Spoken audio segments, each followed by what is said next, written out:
अब जरा चेक करना ऑडियो वीडियो सब कुछ क्लियर है।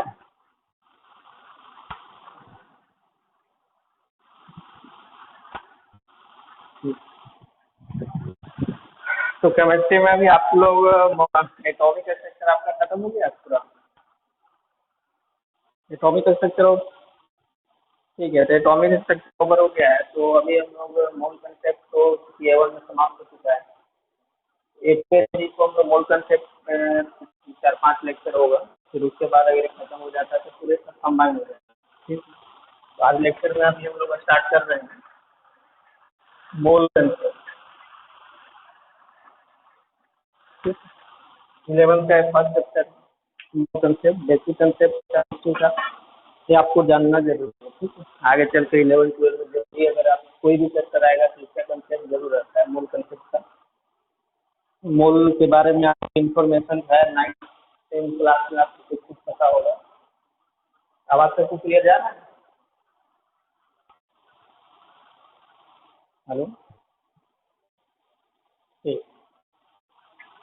तो मोल कंसेप्ट में आपका जो लेक्चर होगा बेसिकली बेसिक कंसेप्ट चलेगा कि मोल कंसेप्ट तो हम लोग नेक्स्ट क्लास से स्टार्ट करेंगे, लेकिन मोल से पहले भी बहुत सारे चीज़ें होता है जो आपको ये सब अंडरस्टैंडिंग होना चाहिए। ठीक है, बेसिक केमिस्ट्री 9th क्लास में आप लोग सब मॉलिक्यूल कंपाउंड के बारे में ऑलरेडी पढ़ा जा चुका है कि एटम क्या होता है, मॉलिक्यूल क्या होता है, कंपाउंड क्या होता है, एलिमेंट क्या होता है।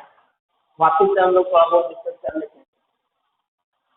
तो जैसे अगर बात करें कि सबस्टांस, ठीक है, तो मैटर बोला जाता है, तो पता है कि anything with by space and having mass that is the substance. Substance को दो कैटेगरीज में बांटा जाता है। सबस्टांस दो तरह के होते हैं, एक होता है प्योर सबस्टांस, प्योर सबस्टांस, एक होता है इम्प्योर सबस्टांस। दो कैटेगरी होता है सबस्टांस में, that is the pure substance और एक इम्प्योर सबस्टांस। केमिस्ट्री में जो हम लोग डील करते हैं ज़्यादातर, तो हम लोग प्योर सबस्टांस से रिलेटेड डील करते हैं। इम्प्योर सबस्टांस केमिस्ट्री में हम लोग बहुत ही कम स्टडी किया जाता है। प्योर सबस्टांस में, प्योर सबस्टांस को फर्दर तो दो पार्ट में कैटेगराइज किया गया। एक आ जाता है एलिमेंट और एक आ जाएगा आपको कंपाउंड। एलिमेंट और compound that is the pure substance. Impure substance में आ जाएगा मिक्स, मिक्सचर ऑफ टू और more different compound that is the impure substance. तो दो या दो से अधिक अगर कंपाउंड का मिक्सचर है that is the impure substance. Pure substance का आपको दो कैटेगरी आता है, एलिमेंट और कंपाउंड। इस बेसिक इंट्रोडक्शन है, आपको 9th-10th में सब पढ़ाया जा चुका है, लेकिन वापिस सब स्टडी करते हैं सब कंसेप्ट आपको क्लियर कर सकते हैं। अब इसके बाद अगर बात करें, एक कंसेप्ट आता है fundamental particle. Fundamental particle, fundamental particle क्या है इसको जरा समझा जाए। तो देखो, फंडामेंटल पार्टिकल एक सिंपलेस्ट और स्मॉलेस्ट पार्टिकल होता है जो किसी सबस्टांस के बारे में पूरा इंफॉर्मेशन दे सकता है, that is the fundamental particle. जैसे हम लोग ऐसे समझा जा सकता है कि अगर हमको 1 किलोग्राम या आयरन का कोई एक ब्लॉक दिया जाए, उसमें से हम पूछे कि भाई बताओ ये आयरन क्या क्या रिएक्शन शो कर सकता है, उसका क्या प्रॉपर्टी हो सकता है, उस आयरन का जब ऑक्सीजन से रिएक्शन कराएंगे तो कौन सा कंपाउंड बनेगा। तो अगर आपसे एक ब्लॉक दे दिया जाए आयरन का और उसके बारे में इंफॉर्मेशन पूछा जाए, आपका क्या आंसर होना चाहिए कि उस आयरन के ब्लॉक से हमें कोई लेना देना नहीं है। उस आयरन का एक कोई फंडामेंटल पार्टिकल अगर हम इमेजिन कर लेते हैं, उस फंडामेंटल पार्टिकल से उस पूरे आयरन के ब्लॉक के बारे में इंफॉर्मेशन हम बता सकते हैं। तो फंडामेंटल पार्टिकल को क्या हम रिलेट कर सकते हैं, तो this is the simplest and the smallest particle which can give all the information about the substance whatever you are taking in the earth। जो भी आपके पास जो भी सबस्टांस है उसके बारे में पूरी तरह से इंफॉर्मेशन देना। अगर उस सबस्टांस का अगर हमें एक फंडामेंटल पार्टिकल अगर पता चल जाए तो उस सबस्टांस के बारे में पूरी तरह से इंफॉर्मेशन दे सकते। फंडामेंटल पार्टिकल सबसे स्मॉलेस्ट पार्टिकल होता है, सबसे स्मॉलेस्ट यूनिट, सिंपलेस्ट यूनिट होता है, जिसको हम fundamental particle. Any kind of substance are made of fundamental particle. कोई भी सबस्टांस जो है सब के सब फंडामेंटल पार्टिकल से बने होते हैं। फंडामेंटल पार्टिकल क्या होता है? सबसे उस सबस्टांस का सबसे स्मॉलेस्ट और simplest particle, that is the fundamental particle. क्या इतना बात सबको क्लियर है? Hello,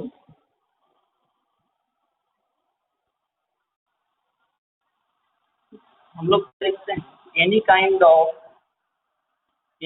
of substance composed of fundamental particle. कितने भी सबस्टांस से, जितने भी टाइप के सबस्टांस सबके सब कंपोज, सबके सब किससे बने होते हैं? Fundamental particle. फंडामेंटल पार्टिकल क्या होता है? तो सिंपलेस्ट एंड स्मॉलेस्ट पार्टिकल। तो आप फंडामेंटल पार्टिकल का आप यहाँ पे डेफिनेशन आप लिख लें। पहले तो आपको इसको नोट करना है, फिर आप फंडामेंटल पार्टिकल के बारे में आप लिखेंगे कि फंडामेंटल पार्टिकल क्या होता है। हम लोग ऑलरेडी डिस्कस कर चुके हैं कि जितने भी सबस्टांस होते हैं फंडामेंटल पार्टिकल से बने होते हैं। फंडामेंटल पार्टिकल क्या होता है उसका आप देखें। यहाँ तक सब लोग पहुँच गए? फंडामेंटल पार्टिकल के बारे में हम लोग डिस्कशन लिखे, बोलो। हेलो, फंडामेंटल पार्टिकल के बारे में आप लिखे the simplest and the smallest particle of any substance. The simplest and the smallest particle of any substance is called fundamental particle. The simplest and the smallest particle of any substance is called fundamental particle, which can give which can give which can give each and every information which can give each and every information which can give each and every information about the substance taken in the bulk, about the substance taken in the bulk,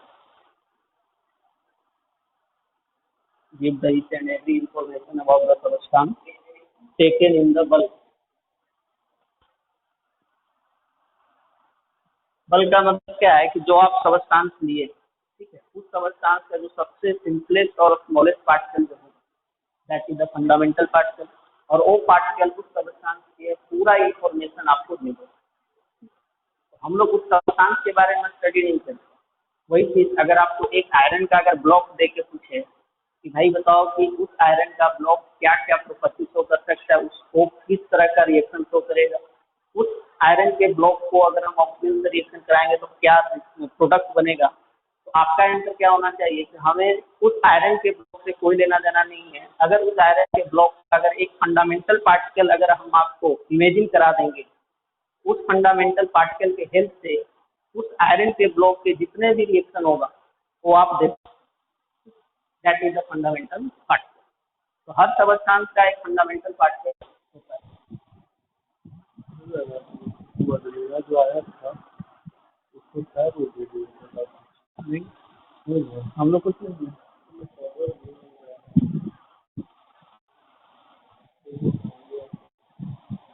hello hello, ठीक। Fundamental particle पहले clear है कि fundamental particle होता क्या है? बोलो, fundamental particle में किसी को डाउट है?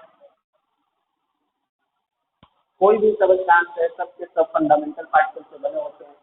सबस्टांस दो तरह के होते हैं, प्योर सबस्टांस, इम्प्योर सबस्टांस। जितने भी तरह के सबस्टांस सबके सब फंडामेंटल पार्टिकल से बने होते हैं। फंडामेंटल पार्टिकल क्या है? उस सबस्टांस का सबसे स्मॉलेस्ट पार्टिकल जो उस सबस्टांस का पूरा इंफॉर्मेशन आपको देते हैं, that is the fundamental particle. यहाँ पे किसी को डाउट? अब देखो, फंडामेंटल पार्टिकल तो हम लोग जान गए, तो सबस्टांस का फंडामेंटल पार्टिकल होता है। तो देखो हम लोग केमिस्ट्री में ज़्यादातर हम लोग स्टडी करते हैं प्योर सबस्टांस के बारे में। इम्प्योर सबस्टांस के बारे में हम लोग स्टडी बहुत ही कम करते हैं, ठीक है। आगे देखो उसके बारे में बुक और स्टडी करते हैं। आते हैं की ऑफ सबस्टांस की तरफ। की ऑफ सबस्टांस में देखो एलिमेंट और कंपाउंड दो पार्ट। उसी तरह से एलिमेंट का जो फंडामेंटल पार्टिकल होता है, एलिमेंट का जो फंडामेंटल पार्टिकल होता है वो होता है एटम। एलिमेंट का क्या होता है फंडामेंटल पार्टिकल? एटम। कंपाउंड जो फंडामेंटल पार्टिकल होता है वो होता है मॉलिक्यूल। वो क्या होता है? मॉलिक्यूल। एलिमेंट का फंडामेंटल पार्टिकल एटम, कंपाउंड का फंडामेंटल पार्टिकल मॉलिक्यूल। अब एक एक करके हम लोग बात करेंगे कि एटम, मॉलिक्यूल, एलिमेंट, कंपाउंड में क्या इस सबका कंसेप्ट क्या है, हम लोग कैसे पहचानेंगे। ठीक है, ऑलरेडी आप लोग 9th-10th में पढ़ चुके हैं एटम, मॉलिक्यूल क्या होता है। तो हम लोग ब्रीफ आइडिया हम लोग यहाँ पे ले लेंगे। हमें पता चल गया कि भाई एलिमेंट का फंडामेंटल पार्टिकल एटम, कंपाउंड का फंडामेंटल पार्टिकल मॉलिक्यूल। मतलब इसका मतलब क्या हुआ कि एटम का तो डेफिनेशन आपको पता है कि very tiny particle, very smallest particle. ठीक है, इसको बताना जरूरी है। एटम के बारे में तो पता है नहीं, वेरी टाइनी पार्टिकल होता है, स्मॉलेस्ट पार्टिकल। क्यों? जो पूरा प्रॉपर्टी शो कर सकता है। एक और बात समझना कि एटम और मॉलिक्यूल, अगर हम लोग एटम और मॉलिक्यूल में अगर हम लोग डिफरेंशिएट करें,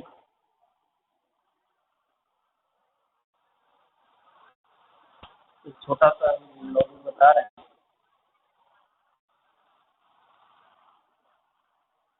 एटम, मॉलिक्यूल कैसे पहचाने?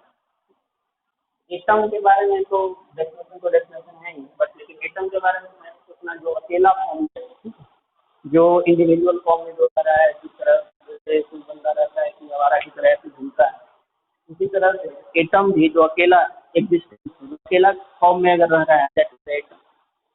और मॉलिक्यूल क्या है? अब एटम का एग्जाम्पल बहुत सारे हो जाएंगे, जैसे hydrogen, oxygen, nitrogen, chlorine, etcetera, सबके सब एटम। और मॉलिक्यूल क्या होता है? Gang of atom. Gang of atom बोलो या फिर क्लस्टर ऑफ एटम बोल सकते हैं आप, कि जैसे एटम का collection of atom, that is a molecule.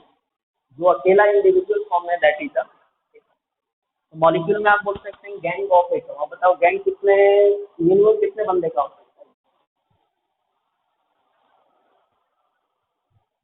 Gang कितने बंदे का मिनिमम बन सकता है? दो। उसी तरह से अगर दो एटम मिनिमम कंबाइन हो गए या दो से ज्यादा भी गैंग हो सकता है, तो वो सब के सब क्या कह जाते हैं? मॉलिक्यूल कहा जाएगा। आप समझ में तो सिंपल सा इसमें है।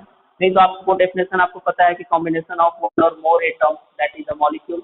या फिर आप सिंपली वर्ड में बोल सकते हैं गैंग ऑफ एटम्स या फिर क्लस्टर ऑफ एटम। मिनिमम दो का गैंग हो सकता है, जैसे मान लो देखो इसमें दो ऑक्सीजन, ये भी एक गैंग हो गया, that is a molecule. Two, ये भी क्या है? मॉलिक्यूल है। बहुत सारे, ठीक है। H2SO4, this is the molecule. बहुत सारे गैंग बोल सकते हैं atom. Gang of atom, that is a molecule. जो अकेला फॉर्म में एग्जिस्ट कर रहा है, दैट इज अ एटम। ठीक है, very small particle, that is a tiny particle होता है एटम। मॉलिक्यूल में किसी को कोई दिक्कत ऑलरेडी पढ़े हैं आपने। ठीक है, थोड़ा आगे बढ़ते हैं। अब एक बात होता है एलिमेंट। एलिमेंट एलिमेंट हम लोग जैसे एलिमेंट का डेफिनेशन क्या बोलता है कि विच कंबाइन ओनली वन या फिर same type of atom, combination of only one और same type of atom, that is a molecule. मतलब या तो खुद अकेला हो या फिर सेम टाइप का एटम कॉम्बिनेशन, तो उसको हम लोग क्या नाम देते हैं? तो हम लोग क्या नाम देते हैं? एलिमेंट। जैसे hydrogen, only one, that is element.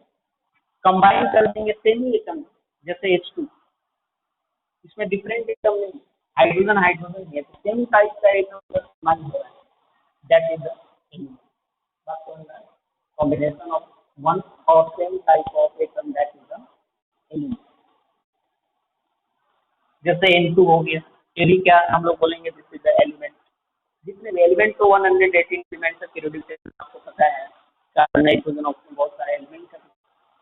उस एलिमेंट का सबसे छोटा particle, that is the atom. उसको सबसे छोटा पार्टिकल जो होगा उसको हम लोग क्या बोलते हैं? एटम हम लोग बोलते हैं। उसी तरह से हम लोग यहाँ पे कि भाई एलिमेंट का जो फंडामेंटल पार्टिकल है that is the atom. Fundamental particle आपको बताया जा चुका है, the simplest and smallest particle that is fundamental particle. Element किससे बना? एटम से मिलकर बना। बात समझना क्लियर है?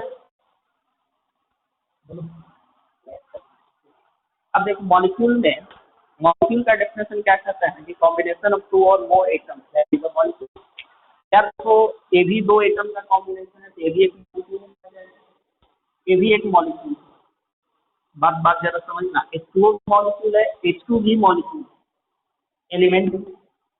उस मॉलिक्यूल को हम लोग फिर फर्दर दो कैटेगरी में डिवाइड करते हैं। मॉलिक्यूल्स को फिर फर्दर हम लोग दो कैटेगरी में डिवाइड किया जाता है। दो कैटेगरी हम लोग कैसे डिवाइड करते हैं जरा समझना।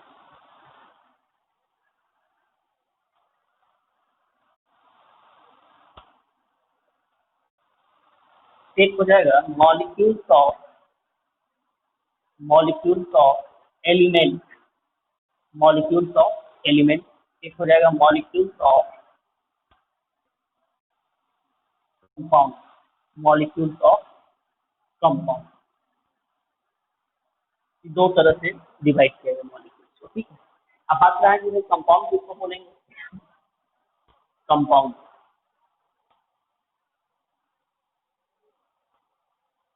कंपाउंड क्या होता है? देखो कॉम्बिनेशन ऑफ टू और more different type of atom that is the compound. मतलब या तो दो डिफरेंट टाइप के होंगे या दो से ज्यादा डिफरेंट टाइप के अगर एटम है कंबाइन कर रहा है that is the compound. Element और कंपाउंड में क्या डिफरेंस है? बस बारिश का डिफरेंस क्या है कि एलिमेंट में सेम टाइप के एटम कंबाइन होंगे और कंपाउंड में क्या होगा? डिफरेंट टाइप के एटम कंबाइन। जैसे मान लो H2O है, तो इसमें बताओ कितने टाइप के एटम कंबाइन? दो टाइप के एटम कंबाइन किए, एक हाइड्रोजन है और एक ऑक्सीजन है। तो इस फॉर्म को हम लोग एलिमेंट का नाम नहीं बोलेंगे, हम लोग क्या बोलेंगे? कंपाउंड। अगर सेम टाइप का अगर एटम कंबाइन हुआ है, ठीक है, इन दोनों में बात करें बात समझना है। जैसे अगर हम आपसे पूछेंगे बताओ NH3 क्या एलिमेंट है कंपाउंड? कंपाउंड। आवाज आ रहा है?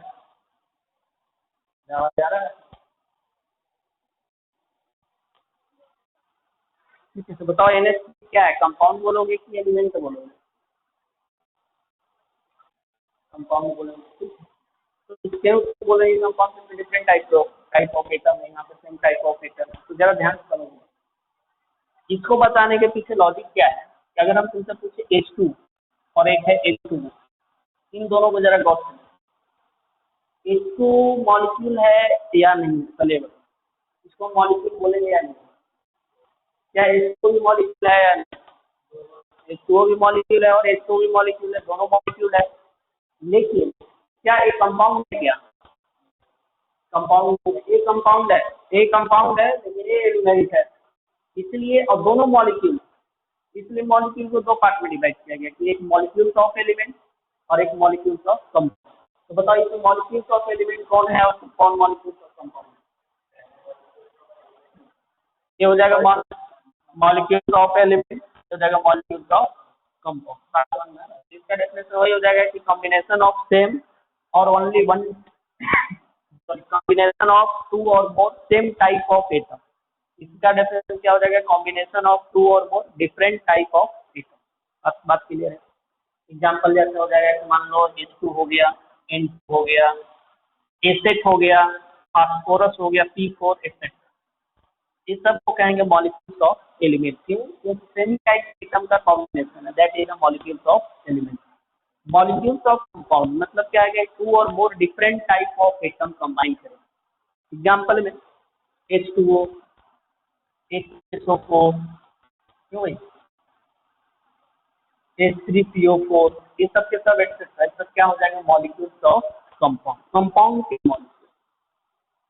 ये सब बात, ये सब इंफॉर्मेशन है, आपको ये सब क्लियर कर होना चाहिए, बाद में सब कंफ्यूजन नहीं होना।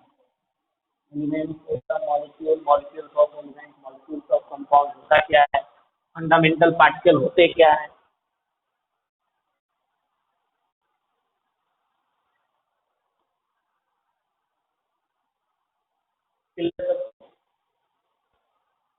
आगे बढ़े तो नोट डाउन आप लोग कर रहे हैं तो सब ठीक है।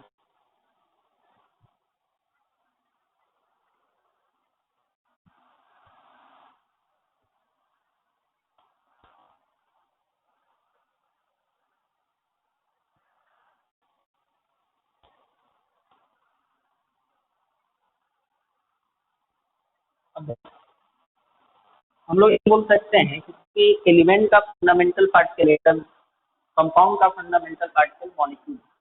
हमें ये बोलना सही रहेगा कि हमें क्या बोलना सही रहेगा कि देखो कि जैसे मान लो कंपाउंड जो होते हैं, compound compounds are made up of compounds are made up of element and molecules are molecules are made up of atom. Combination of atom that is the molecule, combination of element that is the compound. ठीक है, compound element से बने होते हैं, molecule जो होता है वो एटम से बने। एलिमेंट का फंडामेंटल पार्टिकल एटम, कंपाउंड का fundamental particle molecule, combination of element that is the compound, combination of atom that is the molecule.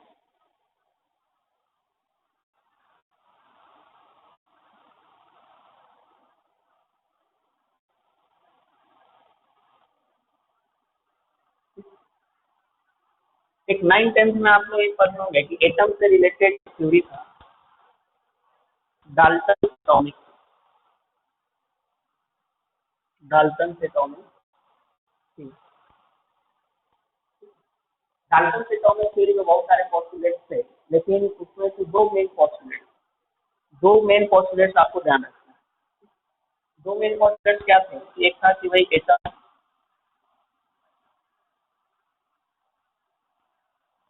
Atoms are neither be created nor be destroyed.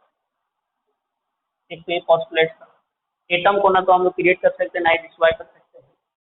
और ये भी बात है कि एटम को हम लोग हाफ एटम नहीं बोल सकते, ना ही उसको 3/4 एटम बोला जा सकता है।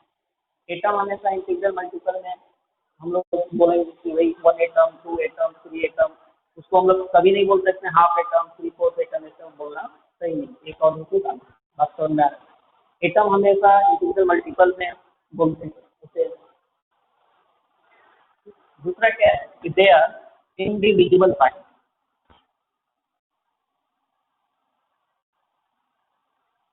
इंडिविजुअल, उसको हम लोग मतलब एटम बहुत स्मॉल, बहुत वेरी टाइनी पार्टिकल्स होता है जिसको हम लोग further divide that is the individual particle. ये दो पोस्टुलेट्स है जो आपको ध्यान रखना। अब बात करते हैं एटम का जो सिंपल जो स्ट्रक्चर होता है, क्योंकि आप लोग एटॉमिक स्ट्रक्चर पढ़ चुके हैं। एटॉमिक स्ट्रक्चर में आपको बताया गया होगा कि एटम का सिंपल स्ट्रक्चर क्या होता है।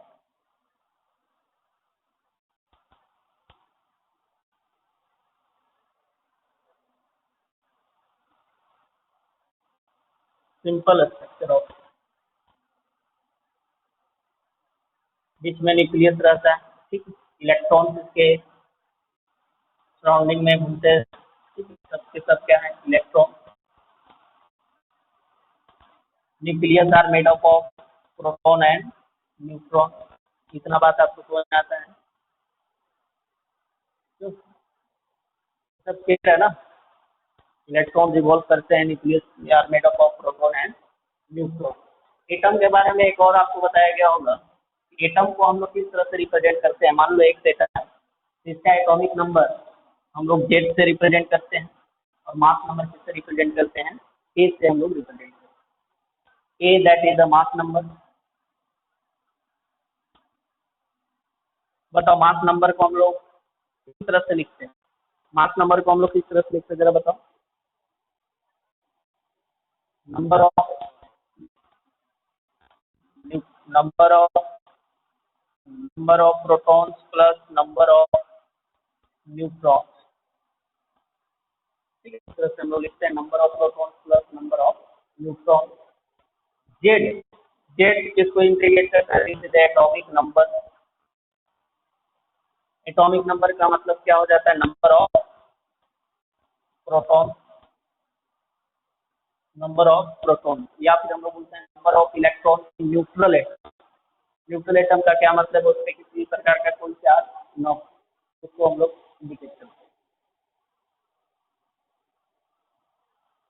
तो बताओ भाई, कलेक्शन ऑफ एटम क्या बोलेंगे, कलेक्शन ऑफ एटम को हम लोग क्या बोलेंगे, कलेक्शन ऑफ एटम को हम लोग क्या बोलेंगे, collection of element, collection of element को अपन क्या बोलेंगे, कलेक्शन ऑफ एलिमेंट। हाँ, different types of element, that is the compound, same type of element, that is the element। ये सब बात क्लियर है सबको? हेलो,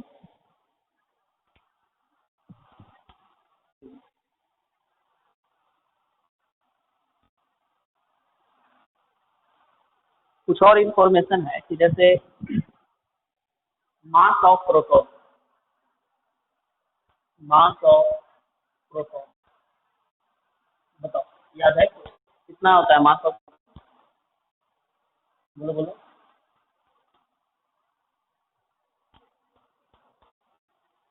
कुछ याद है? Mass of proton 1.67 into 10 to the power minus 27, it equivalent to 1 M.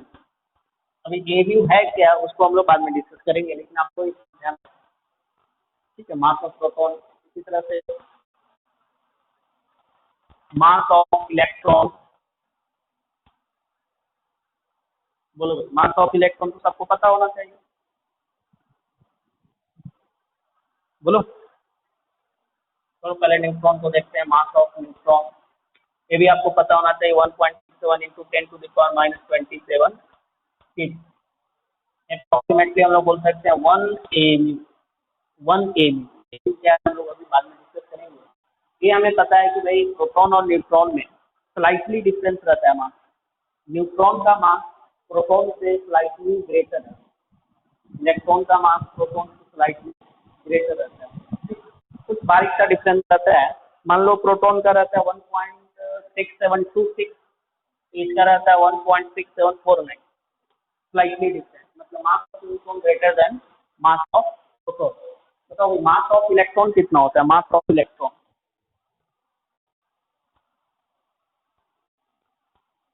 Mass of electron, mass of electron बताइए कितना होता है?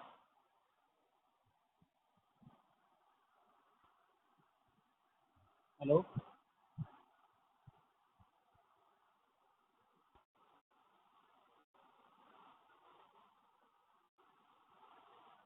आवाज आ रहा है? मास ऑफ इलेक्ट्रॉन कितना होता है, बोलो बोलो, याद है कुछ? हाँ, 9.1 इंटू 10 to the power -131, ये होता है मास ऑफ इलेक्ट्रॉन। तो बताओ मास ऑफ इलेक्ट्रॉन और प्रोटॉन न्यूट्रॉन में हम लोग क्या कंपेरिजन कर सकते हैं, किसका मास सबसे कम है, जरा दिमाग लगा।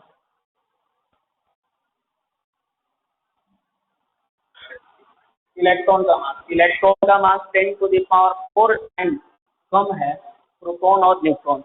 तो हम लोग ये बोल सकते हैं कि भाई mass of electron is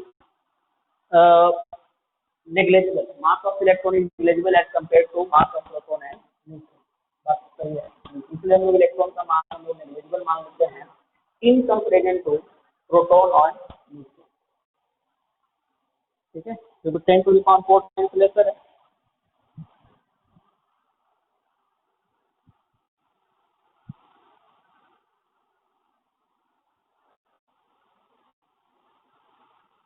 hello,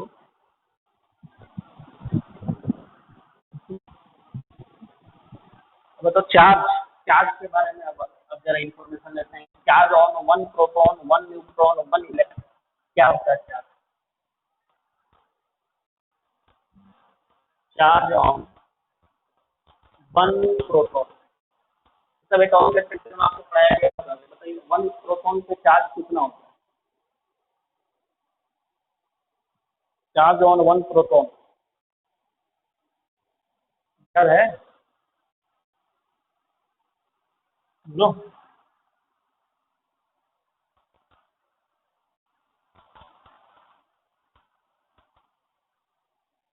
कितना होता है?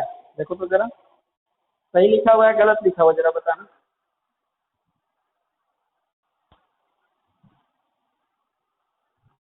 हेलो,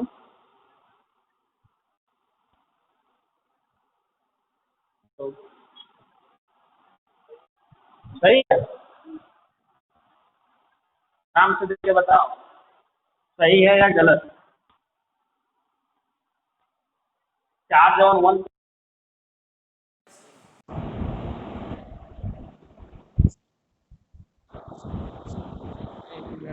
थोड़ा ब्लूटूथ डिस्कनेक्ट हो गया।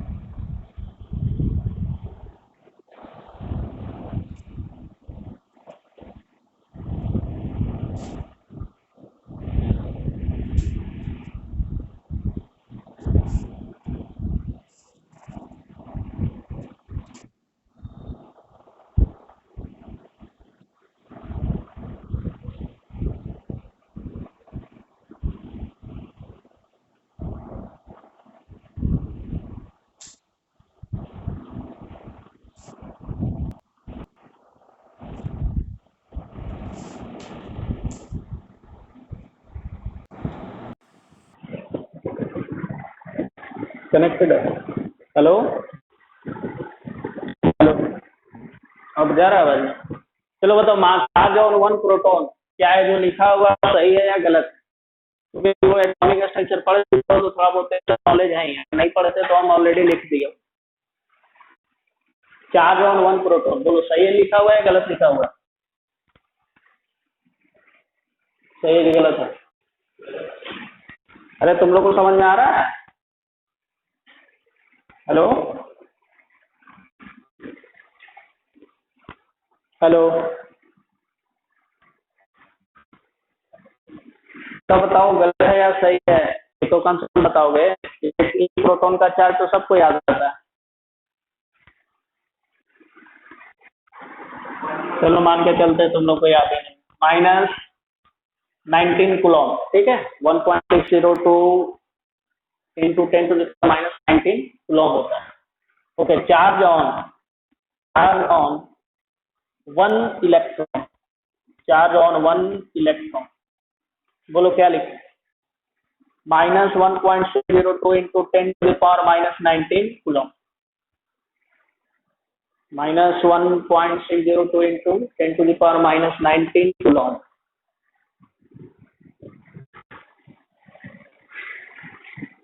Okay, charge on neutron,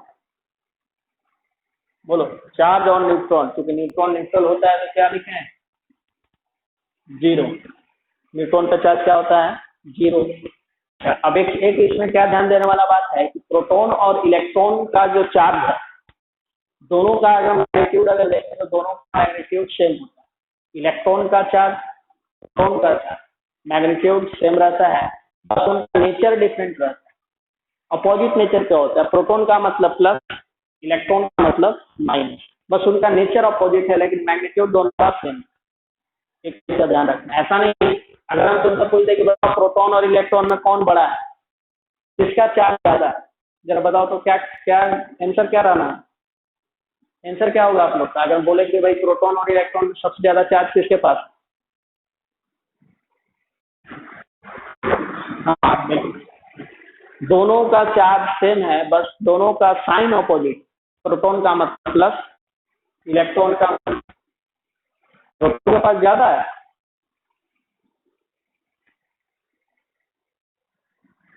proton के पास ज्यादा है, ऐसा कुछ नहीं है। सुनो ध्यान से, प्रोटॉन और इलेक्ट्रॉन का जो चार्ज होता है वो सेम होता है, बस दोनों का साइन का नेचर अपोजिट रहता है। प्रोटॉन का मतलब प्लस, इलेक्ट्रॉन का मतलब माइनस, दोनों का मैग्नीट्यूड सेम रहता है, दोनों का चार्ज सेम रहता है। प्लस माइनस से ये तो नहीं बोल सकते कि प्लस हो गया तो बड़ा हो गया, माइनस हो गया तो छोटा हो गया। दोनों का चार्ज सेम है, बस प्लस माइनस से इंडिकेट करता है दोनों का nature, proton plus, electron minus. So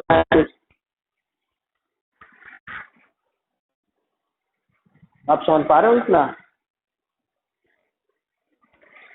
hello, ठीक, अब आगे बढ़ते हैं। ये सब आपको इंफॉर्मेशन आपको पता होना चाहिए, ठीक है, इतना बहुत बेसिक है, ठीक है। आपको 9-10 में ऑलरेडी पढ़ाया जा चुका है, एटॉमिक स्ट्रक्चर में भी पढ़ाया गया होगा, मोल में भी ये दिख होगा। ये सब आपको क्लियर कट होना चाहिए कि चार्ज क्या होता है, कोई बड़ा ना कोई छोटा। प्रोटॉन इलेक्ट्रॉन का चार्ज सेम होता है, मैग्नीट्यूड सेम होता है, बस नेचर अपोजिट होता है। इलेक्ट्रॉन का मास नेग्लिजिबल हम लोग मानते हैं as compare to proton and neutron. Mass of neutron greater than mass of proton slightly greater, बस पॉइंट का डिफरेंस रहता है। लेकिन हम लोग अप्रोक्सीमेटली हम लोग ले लेते हैं दोनों same, that is the 1 mu, ये भी 1 mu के इक्वल होगा। इसके आगे बढ़ते हैं। अब आते हैं atom.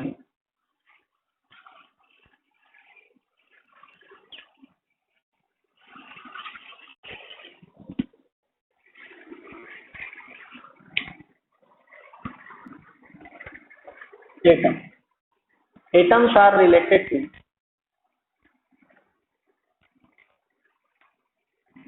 atomic weight.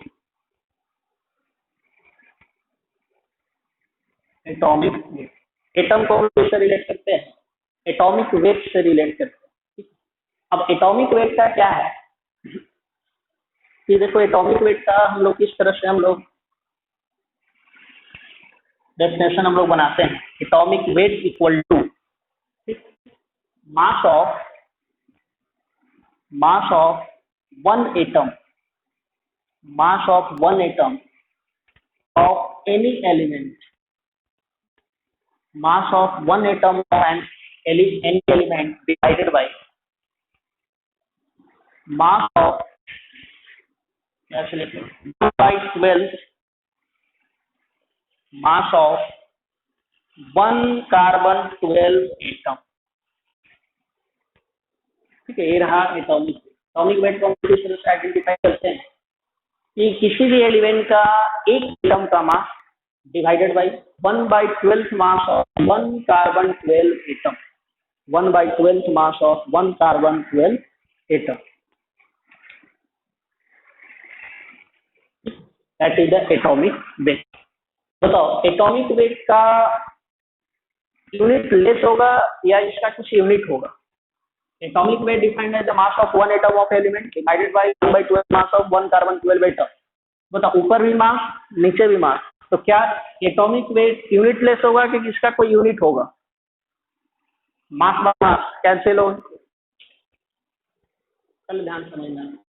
Atomic weight का जो डेफिनेशन है, ऊपर भी मास है नीचे भी मास है, तो दोनों मास क्या हो जाएंगे भाई? कैंसिल। एटॉमिक वेट जो होता है, this is the unit less quantity, unit less quantity. जरा बात को जरा समझना, ठीक है, क्योंकि हम आप लोग 9-10 में आप लोग पढ़ रहे हैं भाई एटॉमिक वेट, एटॉमिक मास, ठीक है, डायरेक्ट आप लोग एमयू में लिखते हैं, लेकिन लॉजिक जरा समझना। आप लोग 11th में आ गए हैं तो थोड़ा बहुत आपको ये कंसेप्ट आपको ध्यान में रखना है।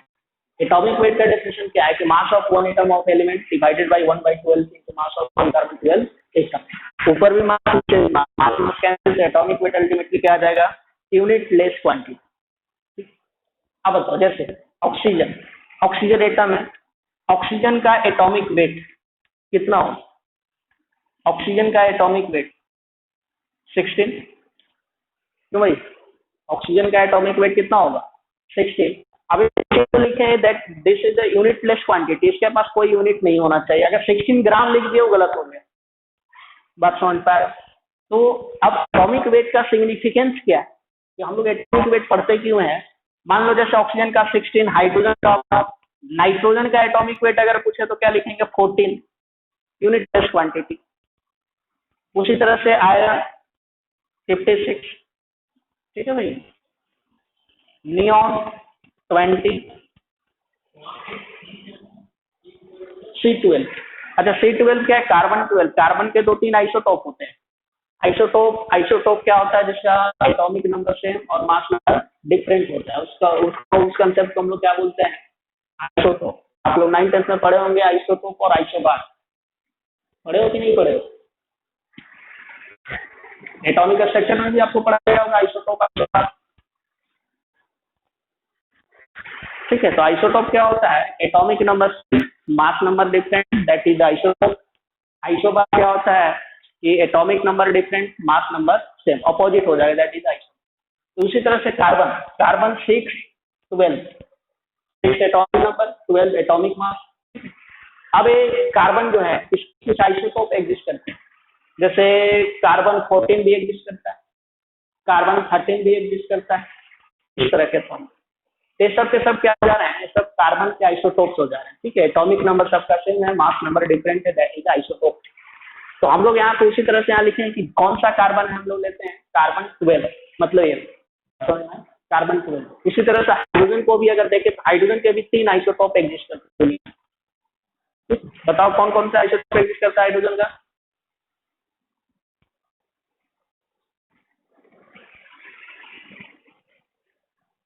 बोलो बोलो। हाइड्रोजन के 3 आइसोटोप एग्जिस्ट करते हैं, कोई एक दो का नाम बताओ।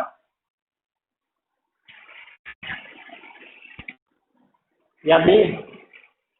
हाइड्रोजन के 3 आइसोटोप होते हैं, एक होता है 1s1, एक होता है 1s2, एक होता है 1s3। 3 आइसोटोप होते हैं। देखो, जिसका एटॉमिक नंबर से मास नंबर डिफरेंट, ये सब आपको एटॉमिक स्ट्रक्चर में बताया नहीं गया है? अरे आइसोटोप आइसोबार के बारे में इंफॉर्मेशन आपको एटॉमिक स्ट्रक्चर में बताया गया है या नहीं बताया गया? तो बोलो, हाइड्रोजन कितना आइसोटोप होते हैं? 3 होते हैं, तीनों का नाम पता है?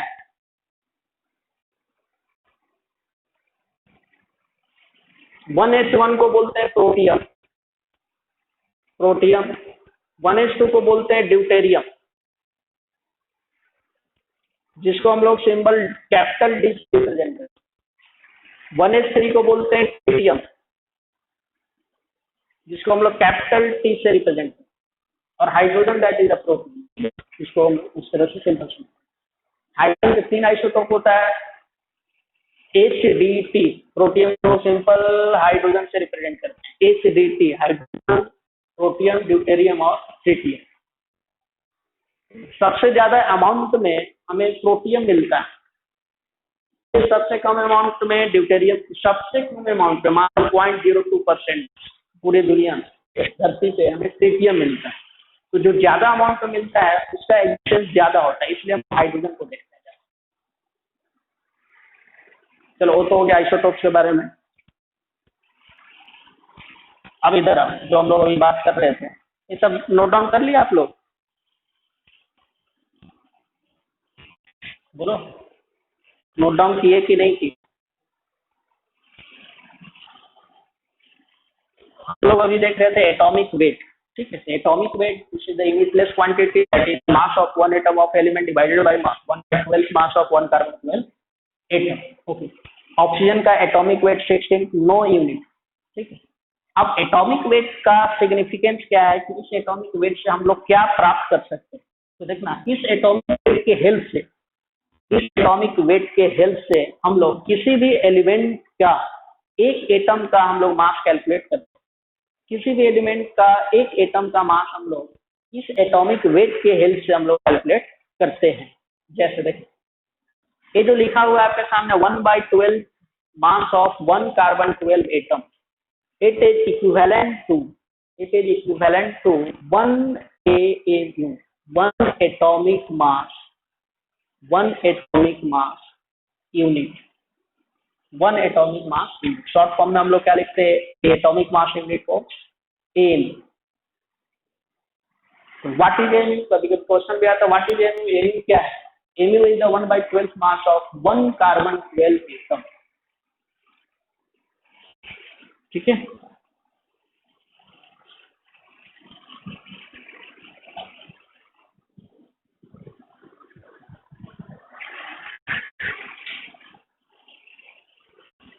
अब जो एमयू का जो वैल्यू होता है, जरा समझना ध्यान से कि ये वैल्यू कहाँ से आया। देखो 1/12 मास ऑफ 1 कार्बन 12 एटम होता क्या है कि एक कार्बन 12 जो हम लोग किसी भी एटम का एटॉमिक वेट जैसे ही कैलकुलेट करना चाहा साइंटिस्ट लोग जैसे फॉलो करता, तो वहां से कार्बन 12 एटम को एक स्टैंडर्ड मान लिया। तो स्टैंडर्ड एटम के हेल्प से हर एलिमेंट का एटम का एटॉमिक वेट कैलकुलेट करते चला गया। जैसे अभी हम लोग किलोग्राम को हम लोग स्टैंडर्ड मानते हैं, उसके रेस्पेक्ट में हम लोग किसी का भी हम लोग बता सकते हैं कितना ग्राम हुआ, कितना किलोग्राम है। उसी तरह से एटम का भी एटॉमिक वेट कैलकुलेट करने के लिए कार्बन 12 एटम को एक स्टैंडर्ड मान, किसी स्टैंडर्ड एटम को मानकर किसी भी एटम का एटॉमिक वेट कैलकुलेट करते चला गया। उसी के रेस्पेक्ट में इसका निकला ऑक्सीजन का 6, हाइड्रोजन का 1, नाइट्रोजन का 14, सब एटॉमिक वेट किसके रेस्पेक्ट में निकाला, कार्बन 12 एटम के रेस्पेक्ट में। इसलिए एटॉमिक वेट का डेफिनेशन हो जाता है कि मास ऑफ वन एटम किसी भी एलिमेंट का divided by 1/12 mass of 1/12 atom. अब 1/12 मास ऑफ 1 कार्बन 12 एटम को जब वेट किया, 1 कार्बन 12 एटम का 1/12 पार्ट का मास जब वेट किया गया इंस्ट्रूमेंट से, तो उसका जो वैल्यू आता है 1 mu, जिसको हम लोग इंडिकेट कर रहे हैं 1 mu, that is the 1.67 into 10⁻⁻24 ग्राम, इतना वैल्यू आता है। या फिर आप लिख सकते हैं किलोग्राम में 1.67 into 10⁻⁻27 kilogram, this is the M, कितना वैल्यू है।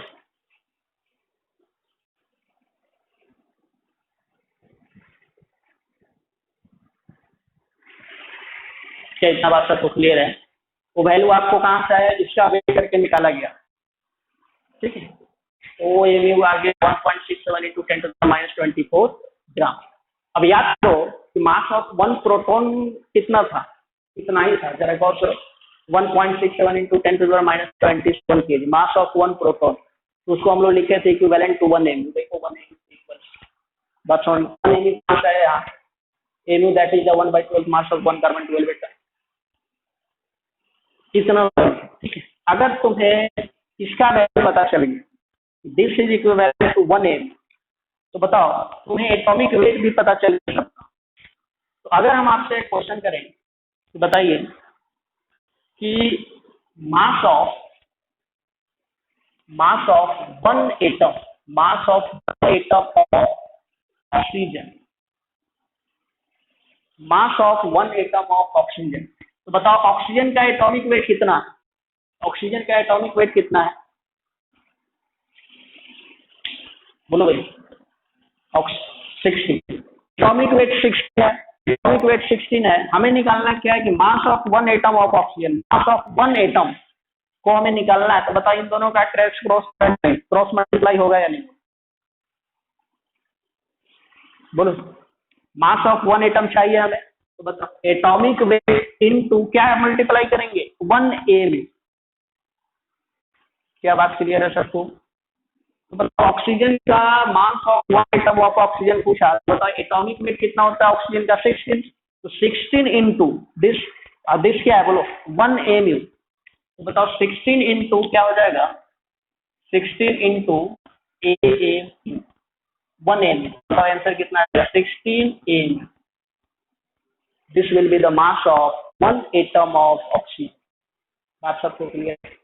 तो एटॉमिक वेट का सिग्निफिकेंस क्या है कि उस एटॉमिक वेट के हेल्प से हम लोग किसी भी एलिमेंट का एक एटम का मास कैलकुलेट कर सकते, और वो यूनिट क्या आता है, दैट इज द एम। हम लोग को बोलेगा कि भाई what will be the atomic weight of oxygen, that is 16। अगर पूछेगा कि what will be the mass of 1 atom of oxygen, तो आंसर कितना होगा, 16 एम। क्योंकि आपको सारा क्लियर हो रहा होगा कि यहाँ पे 1 एटम का मास कैलकुलेट करना है, एटॉमिक वेट इनटू एम होगा, atomic weight 16 into M, that is the 16। क्या लॉजिक सबको क्लियर है? बोलो।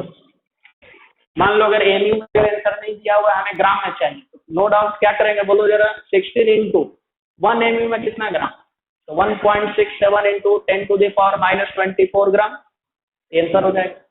किलोग्राम में चाहिए तो -27 किलोग्राम हो जाएगा। तो कन्वर्ट है, एमयू को आपको ग्राम में ले जाना है या नहीं ले जाना, उसमें कन्वर्ट करने पे डिपेंड करता है।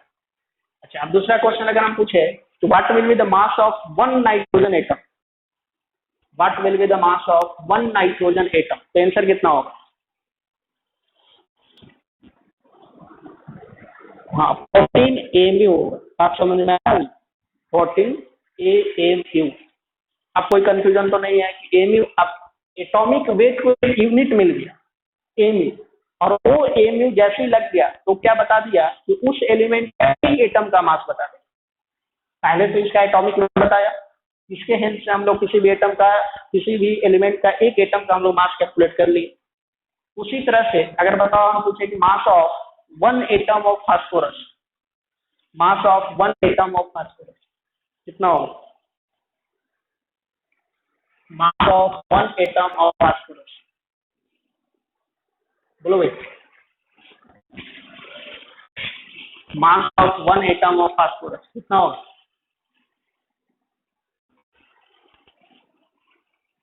फास्फोरस का एटॉमिक नंबर जल्दी से बताओ कितना है?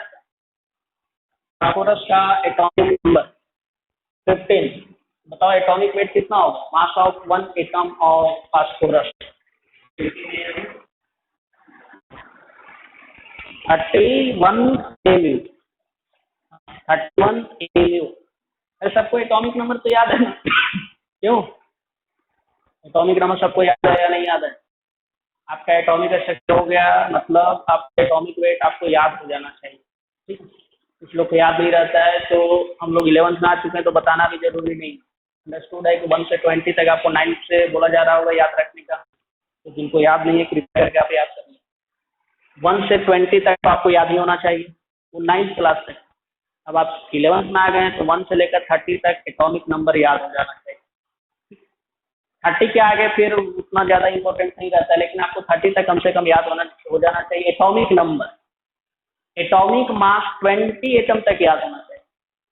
एटॉमिक मास आप 20 के बाद कुछ एलिमेंट का याद रखना है, जैसे आयरन हो गया, आयरन हो गया, जिंक हो गया, ठीक है, कॉपर हो गया, इन तीनों का आपको एटॉमिक वेट याद। चलो ये तो था एटॉमिक वेट, सब नोट कर लिया क्या?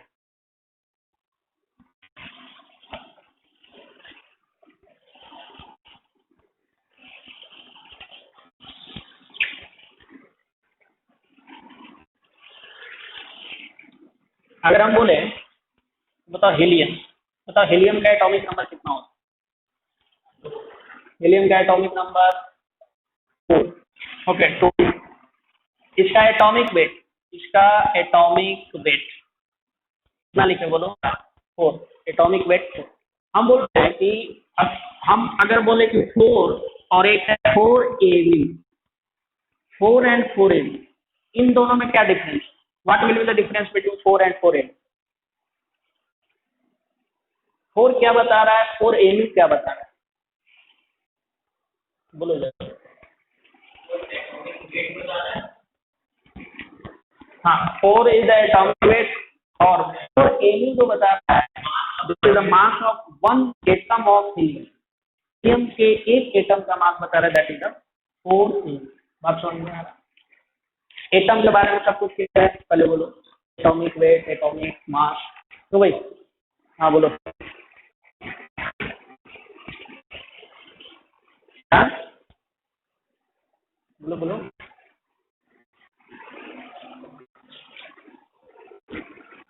एटॉमिक वेट और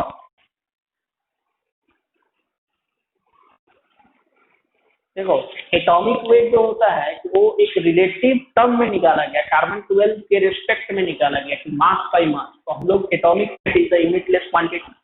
अगर आपसे पूछा जा रहा है कि भाई एक एटम का मास बताओ, तब उसमें एक यूनिट लग जाता है एमयू, ठीक है। लेकिन in the general way direct पूछा गया कि atomic mass of oxygen atom, तो हम लोग बोलते हैं 16 AMU, ठीक है, इन द जनरल। लेकिन कंसेप्ट आपका ये था कि atomic weight this is the unitless quantity, लेकिन इन द जनरल में अगर आपसे पूछ दिया 9th-10th में तो मास ऑफ ऑक्सीजन एटम, तो हम लोग बोल देते हैं भाई 16 AMU, उसको यूनिट लगा देते हैं 16 AMU, ठीक है। लेकिन कंसेप्ट जो था एटॉमिक वेट का, कि एटॉमिक वेट के हेल्प से हम लोग किसी भी एटम का, किसी भी एलिमेंट का एक एटम का मास कैसे कैलकुलेट किया जाता है।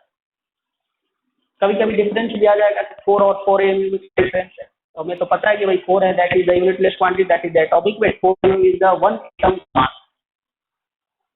ये बात आपको समझ में अगर कोई पूछा कि भाई what will be the atomic mass of helium, तो नो डाउट 4 mu हम लोग बोलेंगे, 4 mu बोलेंगे, क्योंकि वो अंडरस्टूड है कि भाई वो एटॉमिक मास पूछा है, मतलब वो 1 ही एटम का पूछा है।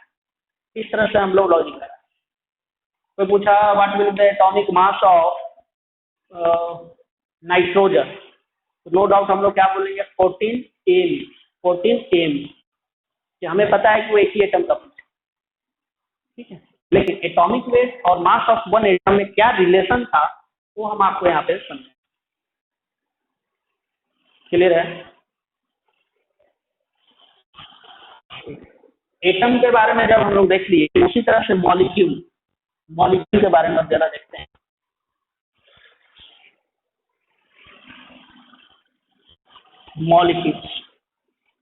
मॉलिक्यूल्स आर रिलेटेड टू, जैसे एटम को हम लोग रिलेट किए एटॉमिक वेट से, उसी तरह से molecules are related to molecular wait.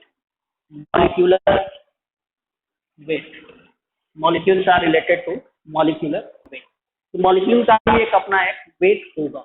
उसी तरह से जैसे हम लोग एटॉमिक वेट हम लोग जिस तरह से कैलकुलेट किए, उसी तरह से हम लोग मॉलिक्यूलर वेट भी कैलकुलेट करेंगे सिमिलरली, ठीक है।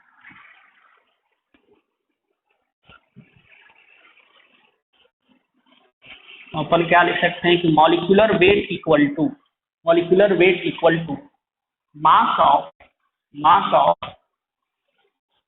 One molecule of compound, divided by 1/12 mass of 1 carbon 12 atom. इसको भी इसी के रेस्पेक्ट में हम लोग निकाला है, जो भी मॉलिक्यूलर वेट।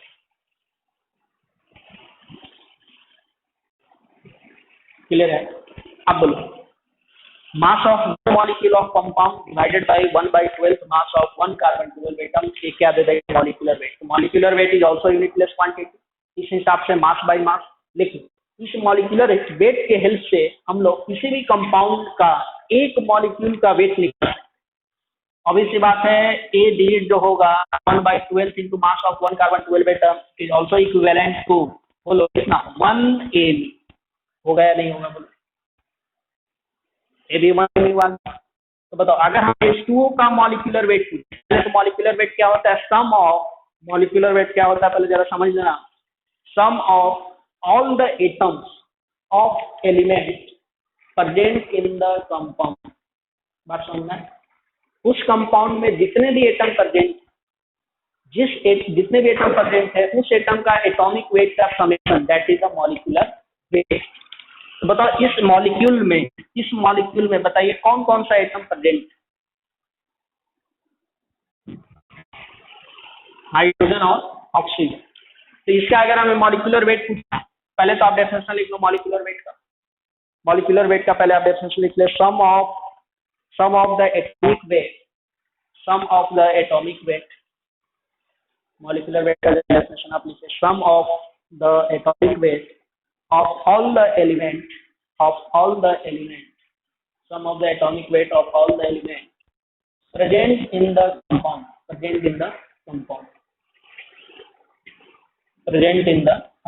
क्या मॉलिक्यूल, ठीक है। जो भी मॉलिक्यूल में जो भी एटम प्रेजेंट है उसका एटॉमिक वेट का summation, that is molecular weight.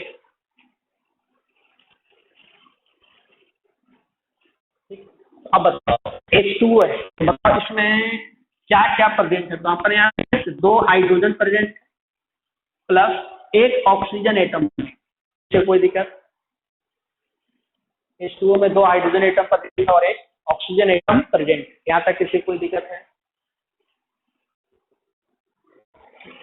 अब बताओ हाइड्रोजन एटम का उसका एटॉमिक वेट कितना होता है, हाइड्रोजन का एटॉमिक वेट कितना होता है, 1। तो 2 हाइड्रोजन है तो 2 into 1 प्लस, बताओ 1 ऑक्सीजन है, 1 into 1 ऑक्सीजन का एटॉमिक वेट कितना होता है, ऑक्सीजन का एटॉमिक वेट कितना होता है, 6। इसको जोड़ दो, समेशन कर दो, जितना भी एटम का एटॉमिक वेट जो है सबको जोड़ दो, तो कितना आ जाएगा, बोलो 80,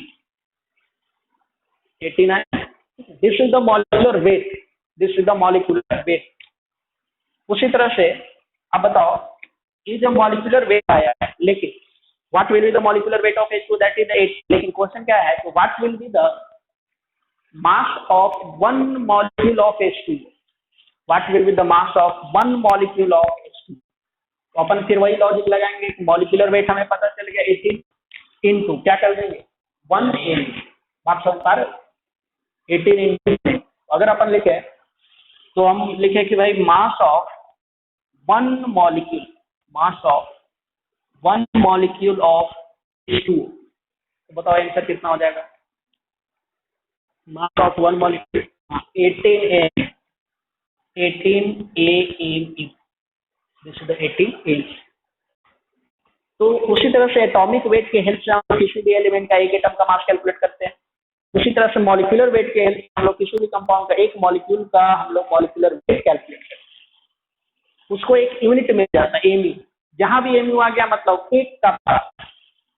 अगर एटम में अगर मॉलिक्यूलर एटम का एटॉमिक वेट में अगर एमयू अगर combined that is the mass of one atom, molecule में किसी मॉलिक्यूल का अगर मॉलिक्यूलर वेट में एमयू कंबाइंड है that is the mass of one molecule. Clear है सबको?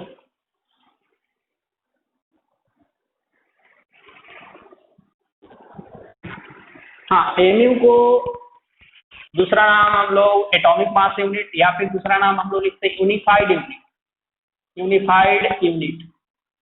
ठीक है भाई, यूनिफाइड यूनिट को सिंबल हम लोग जनरली यू से रिप्रेजेंट करते हैं, लेकिन ज्यादातर हम लोग एमयू ही लिखा जाता है, लेकिन दोनों सिंबल है, यू लिखो या एमयू लिखो बात बराबर। चलो यहाँ तक तो बात क्लियर है। तो बताओ किसी भी कंपाउंड का अगर एक मॉलिक्यूल का अगर हमें मास पूछा गया, ठीक है, मास ऑफ, नोट डाउन कर लिया आप लोग, दोनों में से कोई भी लिखो, सही, दोनों में से कोई, बात बराबर है, यू लिखे या एमयू लिखे बात बराबर है। ठीक है, ये नोट डाउन आप कर लिए।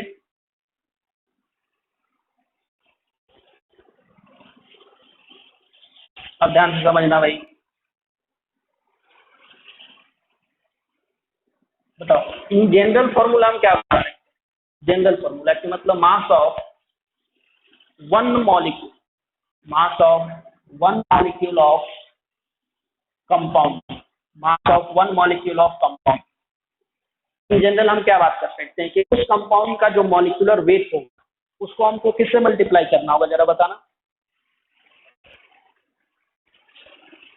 कंपाउंड का एक मॉलिक्यूल का मास पूछा गया, तो बताओ जनरल तरीका से हम जैसे H2O का हमें मॉलिक्यूलर, H2O का एक मॉलिक्यूल का मास पूछा गया था, तो अपन इसका H2O का मॉलिक्यूलर वेट में किससे मल्टीप्लाई कर दिया, एमयू। उसी तरह से हम जनरल फॉर्मूला एक बता रहे हैं, मतलब एक मास of one molecule of compound को क्या हम लिख सकते हैं, मॉलिक्यूलर वेट इनटू एम। बोलो लिखा जा सकता है या नहीं लिखा जा सकता है, ध्यान से। किसी भी कंपाउंड का अगर एक मॉलिक्यूल का अगर वेट पूछा है तो उसका उस मॉलिक्यूल का मॉलिक्यूलर वेट इनटू एम से हम लोग रिप्रेजेंट करते हैं, ताकि वो वन मॉलिक्यूल को रिप्रेजेंट करता है। उसी तरह से ये भी हम लोग लिख सकते हैं कि मास of one atom, mass of one atom of element. बताओ क्या लिख सकते हैं, मास of one atom of element को हम लोग क्या लिख सकते हैं, उस एटम का एटॉमिक वेट इनटू एम। बिल्कुल सही, एटॉमिक वेट इनटू एम। ये दो बात आपको क्लियर होनी चाहिए।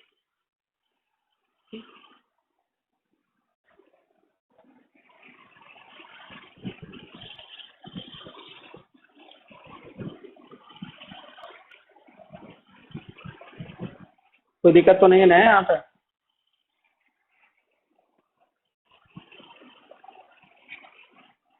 बोलो।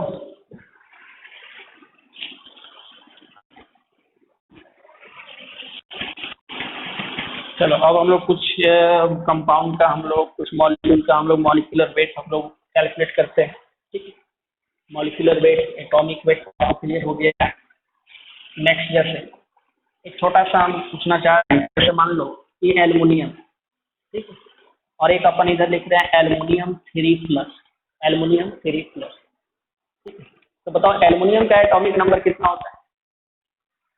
एल्युमिनियम का एटॉमिक नंबर कितना होता है? 30। मास नंबर कितना होता है? मास नंबर कितना होता है? अरे बोलो।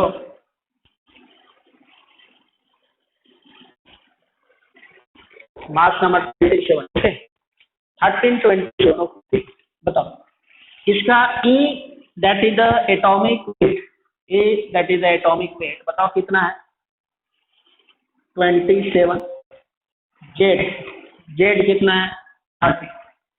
जेड कितना है? 30। इतना तो बात आपको क्लियर है। अब हम तुम आपसे ये पूछना चाह रहे हैं, तो बताओ एल्युमिनियम 3+, एल्युमिनियम 3+ में ए का वैल्यू कितना हो? एल्युमिनियम 3+ में ए का वैल्यू कितना हो?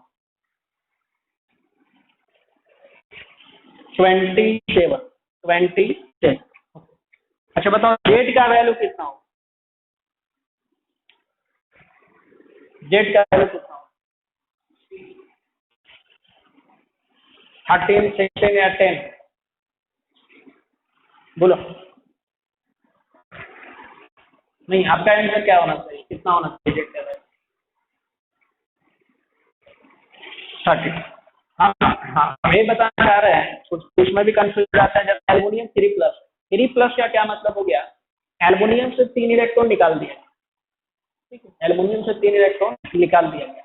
अब बताओ मास नंबर का क्या था? मास नंबर क्या था कि number of proton plus number of neutron. ध्यान से समझना, मास नंबर क्या था? Number of proton plus number of neutron. क्या मास नंबर को इलेक्ट्रॉन से कोई लेना देना है क्या? मास नंबर को क्या इलेक्ट्रॉन से कोई लेना देना है? चाहे एटम से इलेक्ट्रॉन निकले या आए, कोई लेना देना नहीं होता है मास नंबर को, क्योंकि मास नंबर ही क्या होता है? Number of proton plus number of neutron. तो किसी भी एटम से इलेक्ट्रॉन आ या जाए, उसके मास नंबर पे कोई चेंज नहीं, जितना मास है उतना ही रहेगा। तो मास नंबर होता ही number of proton plus number of neutron. यार इतना बात। अब बात करते हैं एटॉमिक नंबर। तो देखो मास नंबर में कोई चेंज नहीं आया। एटॉमिक नंबर क्या होता है? Number of proton, number of proton. Aluminium 3+ है, 3 इलेक्ट्रॉन निकल गया। एटॉमिक नंबर का ये भी डेफिनेशन था कि number of electron in neutral atom. तो ये तो भैया न्यूट्रल तो है नहीं, 3+ का चार्ज है, मतलब वो 3 इलेक्ट्रॉन निकल गया। तो मतलब जितना नंबर ऑफ प्रोटॉन होगा वही क्या हो जाएगा? Atomic number. तो एटॉमिक नंबर और मास नंबर में इलेक्ट्रॉन के आने जाने से कोई फर्क नहीं पड़ता, जो है वही है। बात क्लियर हो सकती है? हाँ, जेड 13। जेड होता क्या है? Number of proton. Number of proton बताओ, क्या प्रोटॉन में कोई चेंजिंग आएगा? नहीं, 13 का 13। अगर हम तुमसे इलेक्ट्रॉन पूछ देते तो 10 होगा। बस समझ क्लियर है यहाँ पर? तो देखो बेसिक है, ये सब आपको पता होना चाहिए, क्योंकि आगे में इससे बहुत दिक्कत होता है। चलो अब मॉलिक्यूलर वेट के ऊपर आते हैं।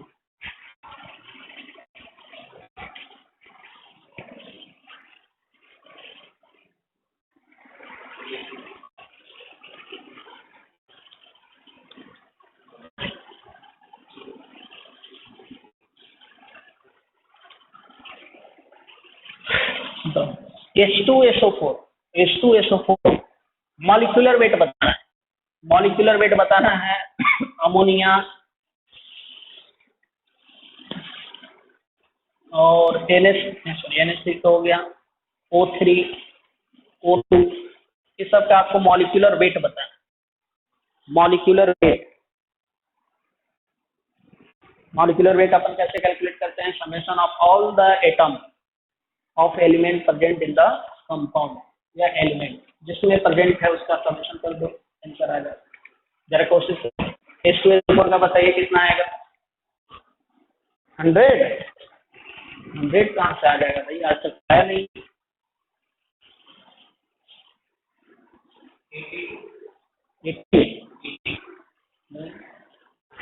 82 कहाँ से आ जाएगा? देखो देखो ध्यान से।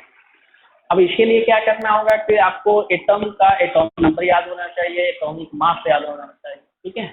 क्योंकि उसके बिना तो कुछ हो नहीं। आया?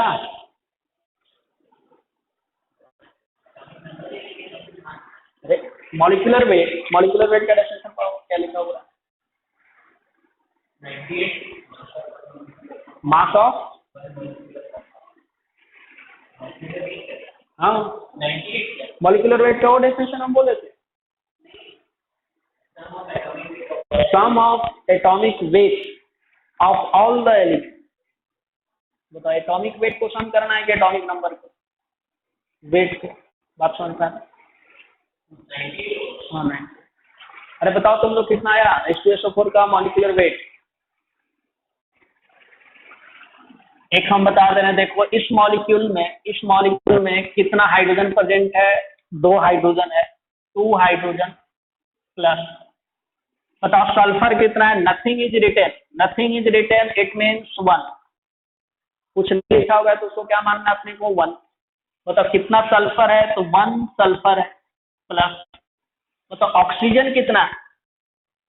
ऑक्सीजन 4 है, तो 4 ऑक्सीजन। ऐसे आराम से पहले आप लिखो, पहले तो खुद करना होगा लिख के, बाद में तो तुम ऐसे ही बता दोगे कि भाई इसका है कितना मॉलिक्यूलर वेट, लेकिन स्टार्टिंग में ये सब आपको लिखना पड़ेगा ताकि कोई कंफ्यूजन नहीं। 2 हाइड्रोजन, तो 2 इंटू, एक हाइड्रोजन का एटॉमिक वेट कितना होता है? 1 प्लस 1 सल्फर, 1 इंटू सल्फर का एटॉमिक वेट कितना होता है? एटॉमिक नंबर 16, एटॉमिक वेट कितना हो जाएगा? 32 प्लस, बात सबको क्लियर है? 4 ऑक्सीजन, 4 इंटू एक ऑक्सीजन का एटॉमिक वेट कितना? 16। इस तरह से मल्टीप्लाई करते हैं, बाद में सबको अगर आप जोड़ोगे तो ये आएगा आपको 98। अब जोड़ने आना चाहिए। बात सबको क्लियर है? 98 इज द मॉलिक्यूलर वेट। अगर हम इसी में आपसे अगर क्वेश्चन पूछ दे कि what will be the mass of 1 molecule of H2SO4, what will be the mass of 1 molecule of H2SO4, answer कितना होगा? 98 kg। बात समझ में आ रहा है? क्योंकि एक मॉलिक्यूल का बात।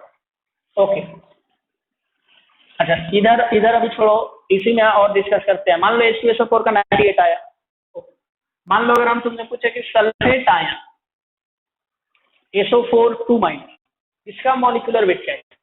इसका मॉलिक्यूलर वेट कितना हो? मॉलिक्यूलर वेट कितना हो SO4 2-? इसको क्या बोलते हैं? Sulphate. This is the sulphuric acid H2SO4। बताओ भाई सल्फेट का मॉलिक्यूलर वेट कितना हो? जरा कैलकुलेट करो। 96, बिल्कुल सही, 96 होगा। इसमें क्या है हम बताना चाह रहे हैं कि मॉलिक्यूलर वेट पूछा है, तो मॉलिक्यूलर वेट क्या होता है? Sum of atomic weight of all the element.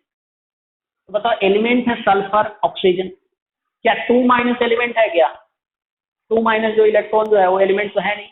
तो कुछ लोग क्या करते हैं कि 2- है, कभी जोड़ देता है कभी घटा देता है, उससे तो कोई लेना देना नहीं अपने को। बात समझ पा रहे हो? जो एटम उसका एटॉमिक वेट, उसको जोड़ो तो that is the molecular weight. तो बताओ sulphur, 1 sulphur plus 4 oxygen, 1 into 32 plus 4 into 16, यहाँ आपको आ जाएगा 96। क्लियर है सबको? हमें 2 - 2 जो भी चार्ज है उससे कोई लेना देना नहीं है, क्योंकि मॉलिक्यूलर वेट आप कैलकुलेट कर रहे हैं। अगर हम इसे में पूछते हैं कि बताओ मास of 1 sulphate ion, what will is the mass of 1 ion of sulphate, answer कितना होगा बोलो? What will the mass of 1 ion of sulphate या फिर 1 सल्फेट आयन, आंसर आपका कितना होना चाहिए?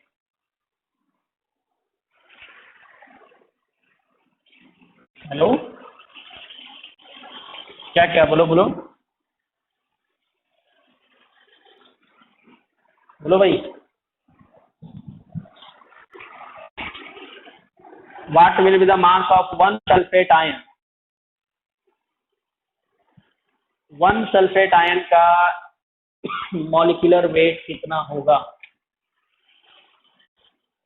32। कितना होगा भाई?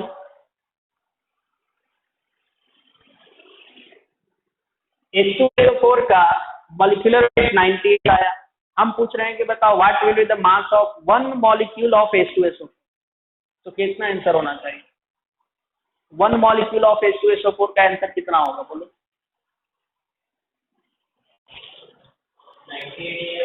98 AU होगा या नहीं होगा? हेलो, 98 AU तो फर्स्ट बार बता दिए, फिर यहाँ पे फंस गए। तो एक मॉलिक्यूल जैसे आया तो उसमें एमयू एक यूनिट मल्टीप्लाई हो जाता है। ये ऑलरेडी कुछ नया थोड़ी हो रहा है। अब हम पूछ रहे हैं कि सल्फेट का तो मॉलिक्यूलर वेट 96 ला दिए। हम पूछ रहे हैं कि what will be the mass of one sulphate ion. One sulphate ion बताओ कितना हो? तो इसका मॉलिक्यूलर वेट तुम्हारा 96 आया, तो बताओ कितना आंसर लिखे हम? अरे बोलो 96 क्या लिखे? 96 AMU होगा। ये सल्फेट आयन ही तो है। जहां भी एक मॉलिक्यूल, जहां भी एक एटम आ गया मतलब AMU आना ही, क्योंकि AMU वो इंडिकेट कर रहा है कि एक एटम है, एक मॉलिक्यूल का मास। ये सब ऑलरेडी डिस्कस हो चुका। क्या ये बात सबको क्लियर है? बोलो बताओ। उसी तरह से अमोनिया का जरा आप निकाल कर बताइए। अमोनिया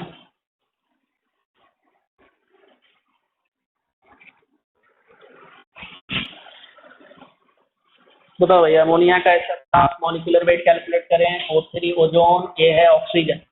मॉलिक्यूलर वेट कितना होगा अमोनिया का? Molecular weight 17। ठीक है, सबका आ गया 17? नहीं आया? अरे 1 हाइड्रोजन है, 3 हाइड्रोजन है। अब बात रहा है कि एटॉमिक वेट याद नहीं है तो फिर कुछ होगा ही नहीं। नाइट्रोजन का एटॉमिक नंबर 7 होता है, तो 1 इंटू उसका डबल कर दो कितना? 14 प्लस 3 इंटू 1 17। O3 का कितना आएगा? 45। O2 32। This is the molecular weight. इस तरह से मॉलिक्यूलर वेट निकाला जाता है। हम पूछेंगे बताओ what will be the difference between, ये मान लो H2 लिखा हुआ है, एक है 18 और एक है 80 AU। बताओ इन दोनों में क्या डिफरेंस? एटॉमिक वेट कहां से आ गया? एटॉमिक वेट कहां से? This is the molecular weight. This is the mass of one molecule of H2। बात समझ आ रहा है? वन मॉलिक्यूल ऑफ H2 इस तरह से हम लोग कंसीडर करते हैं।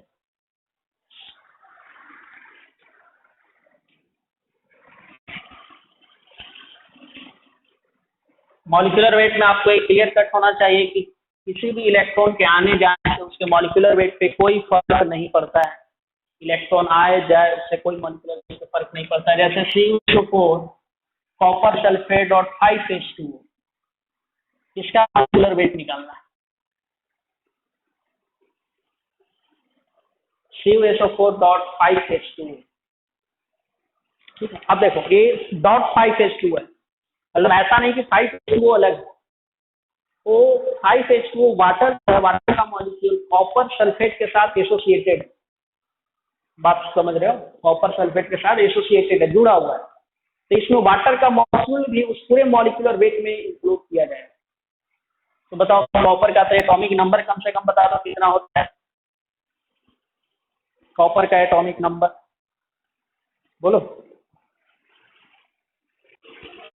29। बिल्कुल सही। इसका जो एटॉमिक वेट जो होता है 63.5।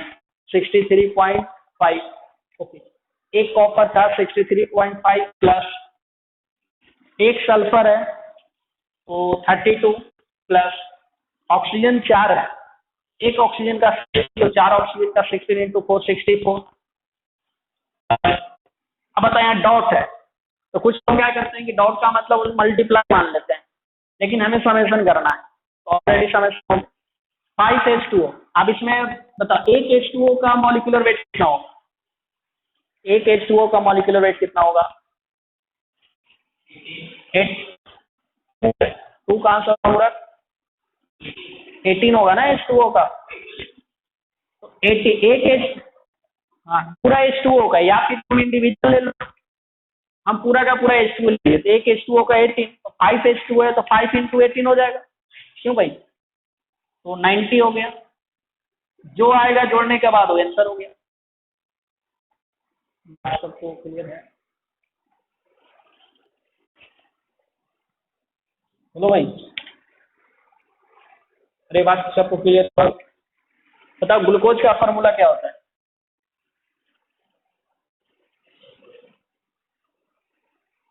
H12O6 glucose.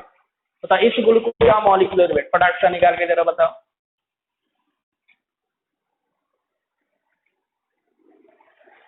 ग्लूकोज का मॉलिक्यूलर वेट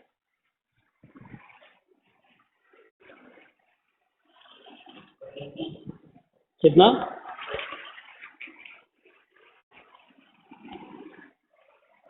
आप लोग को आया कुछ? ग्लूकोज का मॉलिक्यूलर वेट 180, सही है, सही 180 आएगा। अगर हम बोले कि what will be the mass of one glucose unit, what will be the mass of one glucose unit, क्या लिखे बोलो? 180 एम, 180 एम, क्लियर है?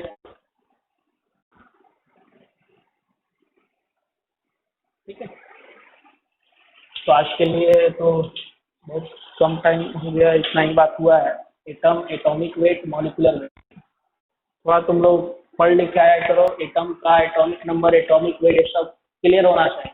ऐसा नहीं कि तुम लोग 9th में हो, 7th में आ चुके हो, एटॉमिक का स्ट्रक्चर भी हो गया, अभी तक एटॉमिक वेट नहीं कर, एटॉमिक नंबर किसी को याद नहीं। तो पा रहे हो, 1 से 20 तक आपको कंडक्ट करना है, 20 से 30 तक केवल एटॉमिक नंबर याद रखना है। एटॉमिक वेट 2-3 एलिमेंट का याद रखना है, कॉपर, जिंक और आयरन। ठीक है, चलो फिर आज के लिए इतना ही रखते हैं। ठीक है, पढ़ते रहिए। ठीक है, हम लोग मिलते हैं फिर नेक्स्ट क्लास। Thank you.